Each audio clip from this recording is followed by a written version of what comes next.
தினம் ஒரு இறைவார்த்தையை சொல்லி ஜெபிப்போம். திருப்பாடல் 118:1. ஆண்டவருக்கு நன்றி செலுத்துங்கள், ஏனெனில் அவர் நல்லவர், என்றென்றும் உள்ளது அவரது பேரன்பு.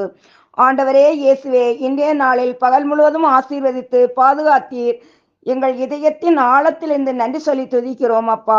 இயேசுவே, நீர் நல்லவர், வல்லவர், உண்மை உள்ளவர், உயிருள்ளவர். உமது பேரன்பினால் எல்லாவித சூழ்நிலைகளிலும் நீர் எங்களை பாதுகாத்து வருகின்றீர். நாங்கள் பாவங்கள் செய்தாலும் அதை பொருட்படுத்தாமல் என்றுமே எப்போதுமே உம்முடைய பேரன்பு எங்கள் மீது மேலோங்கி இருப்பதற்காக ஆண்டவரே நன்றி செலுத்துகின்றோம். எங்கள் அன்பான ஆண்டவரே, உம்மிடமிருந்து அருள் ஆசீர்வாதங்களை பெற்றுக்கொள்ள தடையாக இருக்கும் இருமாப்பு, பெருமை, அகங்காரம் போன்ற தீய செயல்களை விலக்கி தாழ்ச்சி நிறைந்த அன்பு உள்ளத்தை தந்தருளும். இரக்கத்தின் ஊற்றான இயேசுவே, எங்கள் ஒவ்வொரு குடும்பங்கள் மேல் இரக்கமாயிரும். இரவில் அமைதியான உறக்கத்தை தாரும். நாளைய தினத்தை உம் ஆசீரால் நிரப்ப வேண்டும் என்று இயேசுவின் நாமத்தில் ஜெபிக்கிறேன். ஆமென்.